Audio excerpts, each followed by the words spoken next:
All right, everybody. So this is a follow-up video on ChemTrail report in Tampa Bay, Friday, April the, what is today again? I forgot already. April the 12th, 2019. Now, this morning I made a video, was talking about, you know, how, just got to put my phone on my dashboard there, how there are no chemtrails today or the past couple days.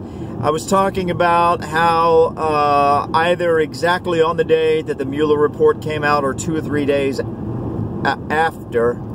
I wasn't paying attention, to be honest with you. I never really expected that to happen. One of those, either on that day or 2 or 3 days after. The chemtrails stopped, and they stopped for 4 to 5 days. And then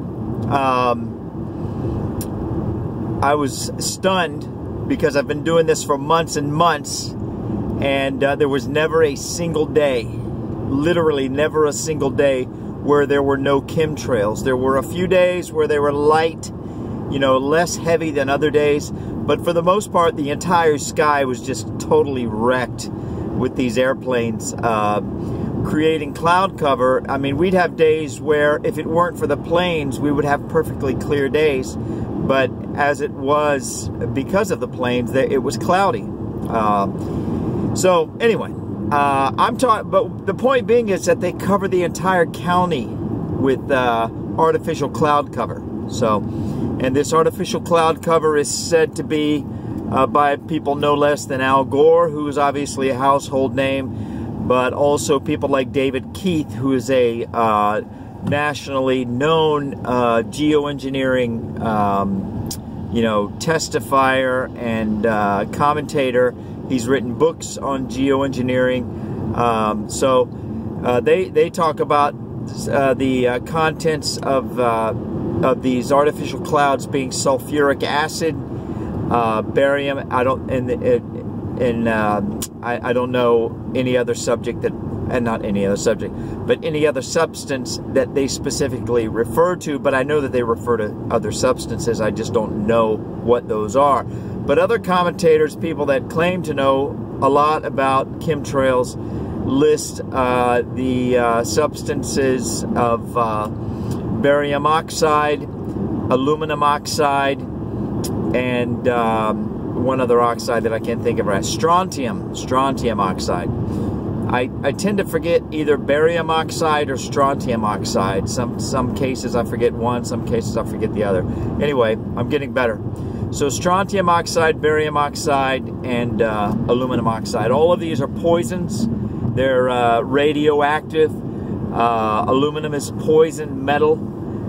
Somehow they aerosolize these metals and these radioactive elements so that they can be sprayed in mass quantities into the air. They claim that it's to reflect, one of the claims, they have several claims, but one of the claims they make is that the benevolent purpose of these aerosolized metal particles is to reflect the sun back into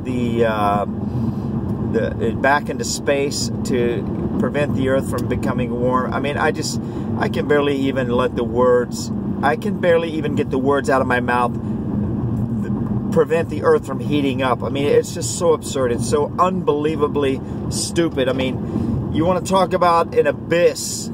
You know, I talk in many cases. I talk about an abyss. An abyss it's just a lie, or it's an example of sophistry. It's a case or an instance of sophistry. When you look at it and you start peeling the layers away, it's like you cannot believe the degree to which it is devoid of substance and rationality and benevolence. You know, because abysses are never good. You never say, hey, let's go to the abyss to relax. Let's go to the abyss to get some peace and relaxation. You know, I mean, that's just not. It's never benevolent. An abyss is never a good thing. You know, and when you start peeling away these lies, and it's not just these lies. It's anybody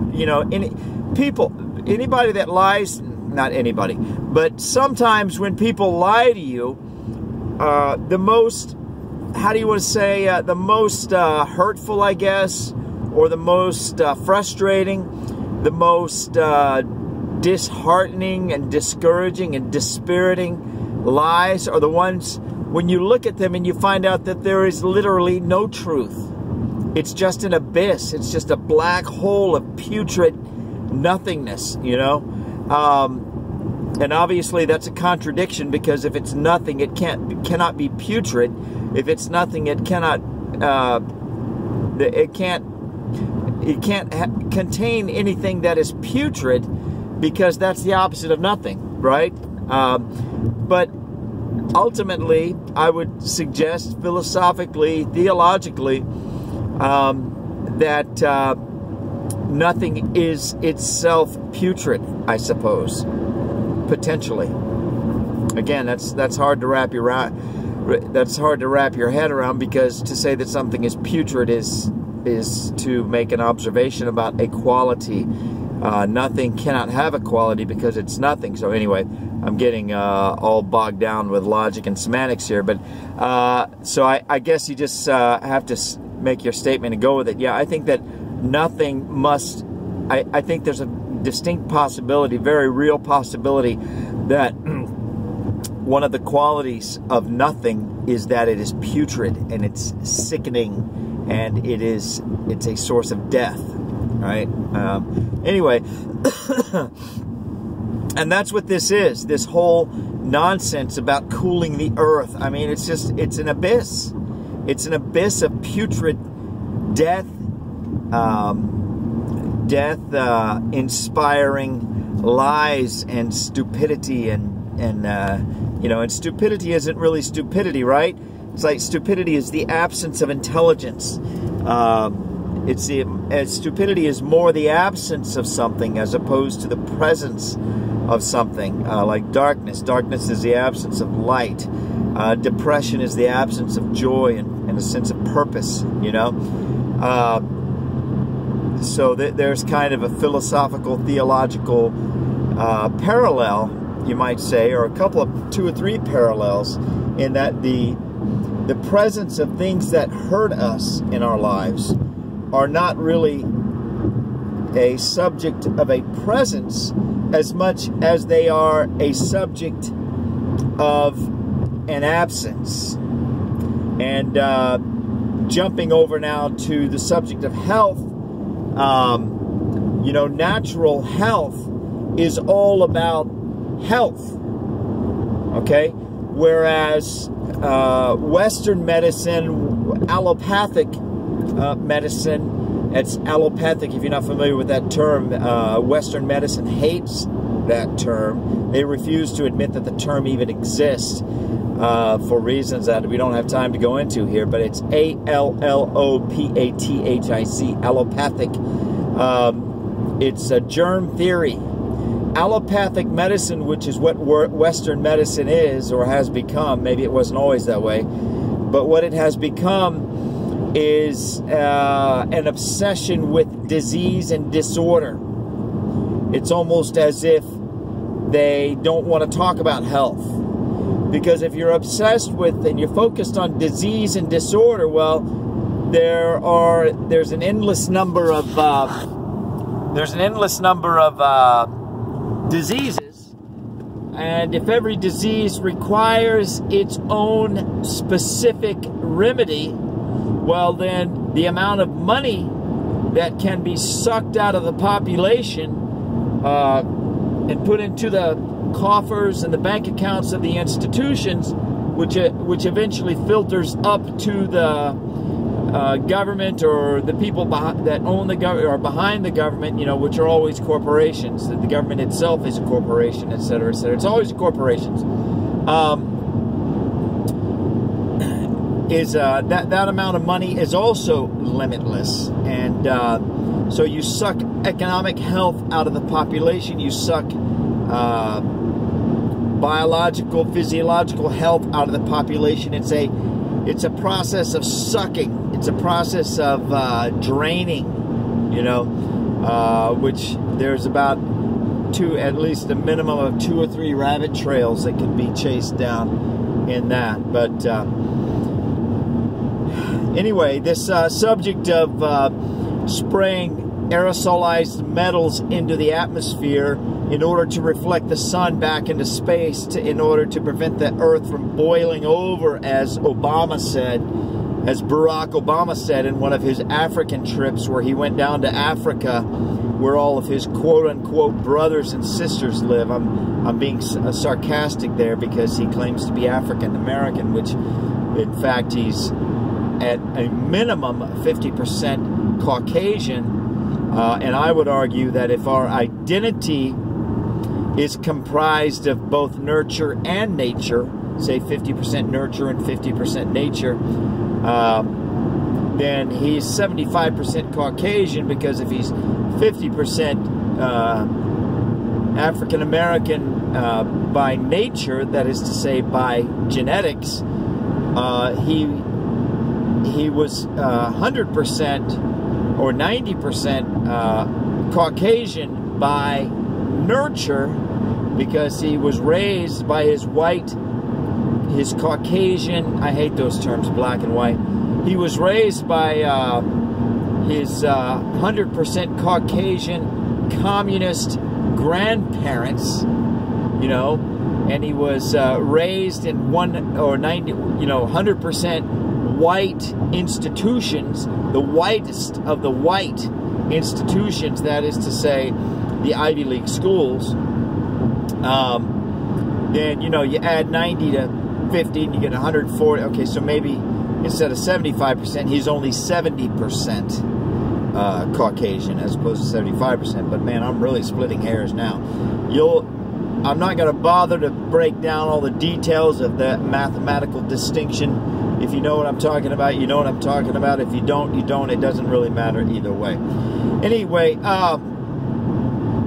it's just, I forgot how I got off of, it's like when Obama, you know, went down to Africa and told the Africans, where his quote-unquote brothers and sisters, I'm talking about him claiming to be an African American and having brothers and sisters in Africa. I am specifically and explicitly not talking about his claim of Kenyan roots. I'm not talking about that. I don't really care about that one way or another. He was not born in Kenya. He was born in Hawaii or possibly Indonesia. His father is not Kenyan. His father is Frank Marshall Davis, a pedophile, pornographer, Russian agent, and communist. He talked about spending his summers with, or part of his summers at least, with a man named Frank. He didn't mention this Frank person's last name. He just said Frank in his book, Memories from My Father. And there's a police. I hope I didn't just get a speeding ticket. Anyway, we'll see. About 10 seconds. No, I did not get a speeding ticket. I don't think so. Anyway, I wasn't going that fast. Anyway, point being is, he goes down to Africa to tell his quote-unquote brothers and sisters that they cannot have air conditioning or automobiles, or the earth will boil over, right? I mean, it's so stupid. It's so stupid, it's absurd. It's like a cartoon, right? How stupid these people are, but they're not. They're not stupid, but they are. It's like a paradox. I mean, they're not stupid because they know exactly what they're doing. What they are is they are bold and they are brazen and they are, there's a word, I can't think of it. They're bold, they're brazen, and they're demented, and they are bold, brazen, demented, and there's another word that I desperately want, but I can't pull it up right now. Anyway, that they basically, they just don't care. They don't care. They know, they don't exactly know what they can get away with, but they'll push it to the limit and beyond, and they'll see what they can get away with, because they know that no matter how hard and how bad they fail, they cannot fail. They're too big to fail. And that might bring the word up that I'm looking for, but it's not. It's right there, but I just can't get it.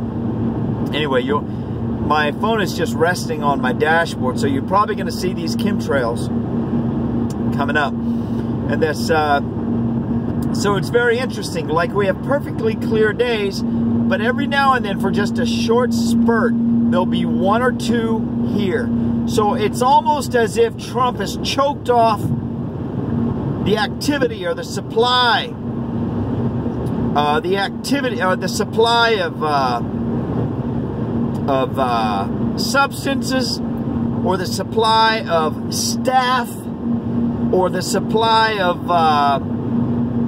resources like airplanes and runways, you know, or whatever. I mean, you can just, it's almost like it's almost like we're witnessing the tug of war in the air, and you can see clearly that Trump is winning, like epically winning, because these chemtrails have been choked out to the point that they almost don't exist, but they're still there. It's like they're not giving in, they're not giving up, you know. In a war, you have a couple of different modes of operation. Or, I'm thinking of maybe 2 or 3 different modes. You have infiltration, where you infiltrate and nobody knows you're there, but you're there, and you just kind of sit there and you wait for orders. That's what the deep state is. It's enemies that infiltrate our bureaucracies and our military and everything, and they just kind of sit there and they do their jobs, do the jobs that they're expected to do, and nobody really knows who exactly they are or what they're doing, but they're there, you know. There's that mode. There's the mode of where you gain ground, no matter how small it is. You gain it and you keep it, and you just kind of maintain, you know, even if it's a stronghold of a small outpost of 3 people. You know, you don't want to lose those people. You don't want to lose that outpost. It's not much, but it's all you have, you know. And so there's that mode. That's a second mode. And then there's the mode where you're defending, where you're actively defending. You know, you don't really want to be in that mode. You either want to, because nobody likes that, you know. You either want to be quietly infiltrated, just sort of chilling out, waiting for an opportunity, or you want to have an outpost. You know, you want to have a clearly marked outpost in enemy territory, but you're not defending it either. You're just there, and you're not being challenged. So that's a third mode. And then the fourth mode is when you're I'm sorry, that's the third mode is when you're defending, actively defending. Fourth mode is when you're on the offensive. You're right. So I don't want to get into it because this video is getting too long. But I think if you apply yourself, you look around, you can see all 4 modes just in general observation. But you have to be aware, right? And you have to start thinking. You have to stop being complacent. You have to stop just accepting everything at face value and accepting everything that the official sources of information tell you. You know, and stop accepting any source of information at face value. You know, think about it. We're at war. People have always been at war. There's never a time where you could just sort of kick back and say, everything's great, man. It's cool. There's no problems. No, there's always problems. There's always challenges to peace. All right? And it's always going to be one of those 4. It's always going to come in one of those 4 forms. So there's some chemtrails up there, but they've just about been entirely choked out, I would suggest. Obviously, I don't know. I'm not an official source of information. I don't have any official sources myself. I don't want to be an official source of information, and I don't want to have any official sources. I just want to make casual, you know, everyday observations, and I want to become an expert, you might say, in drawing true conclusions from those everyday observations. Because here's what I believe. I believe their most powerful weapon is their dampening or their neutralizing, or they're, what's a better word? Dampening, neutralizing, or disabling. That's the word I want. They're disabling of our ability to think for ourselves. That's their most powerful weapon. Forget about all the weird stuff, the chemicals. I mean, forget about how, okay, they can do that. But if we can think for ourselves, then none of that is a threat. There is no threat if we think for ourselves and maintain our ability to think for ourselves. There is no effective threat. So that's why I say I don't want to be an official source. I don't want to have any official sources. Okay? I just want to be an everyday person. I just want to be, because listen, we are made in the image of God.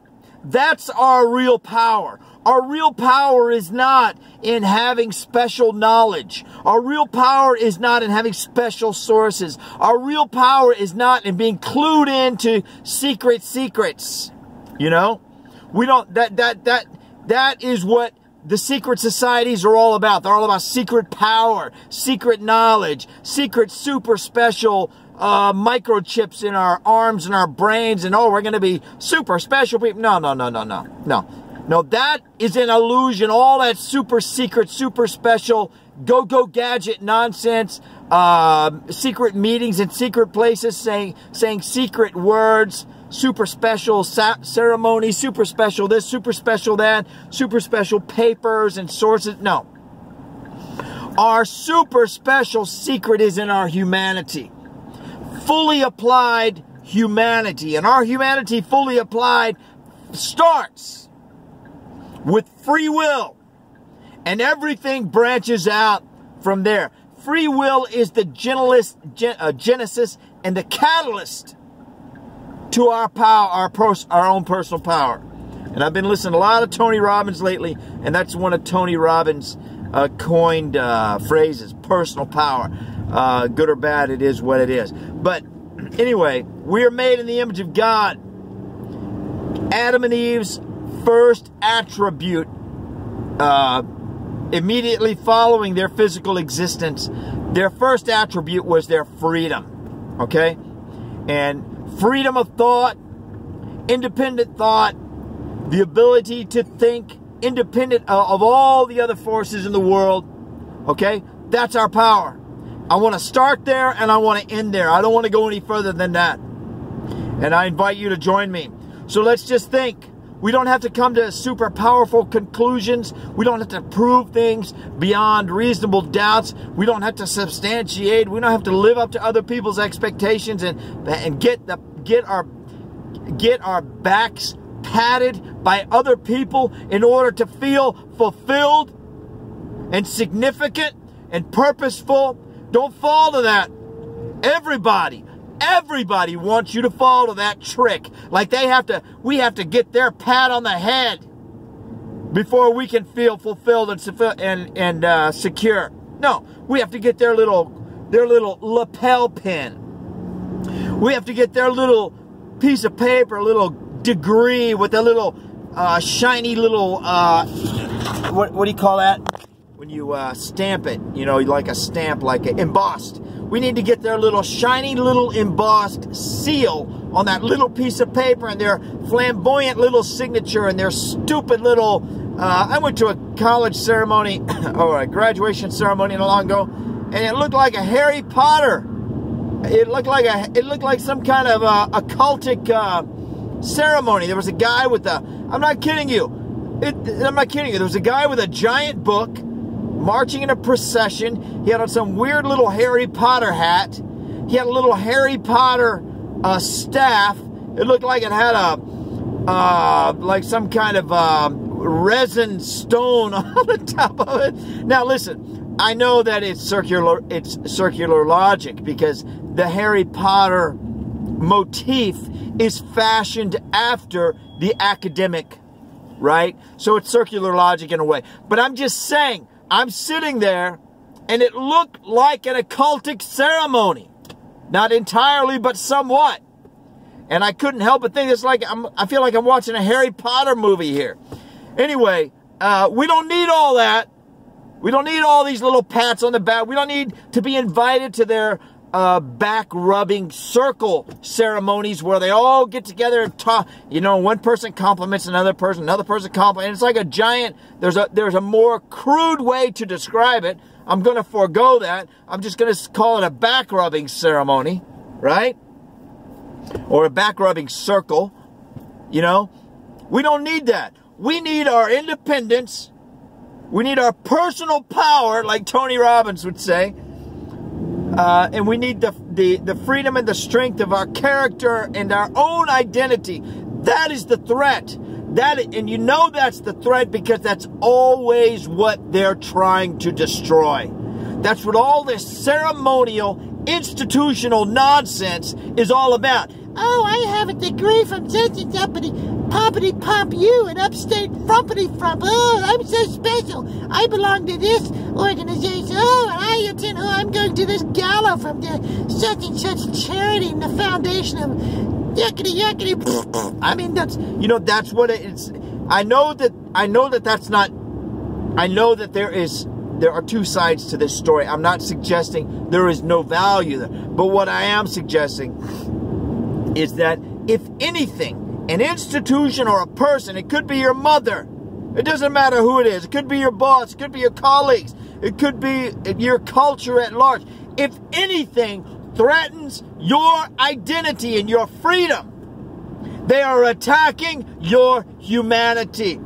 Because like I said, that is what God endowed Adam and Eve with as their very first attribute immediately following their physical existence. Okay, I'm going on and on and on here. God bless you all. Thank you for watching this ChemTrail or listening to this ChemTrail update. Take it easy. And that's it. Bye.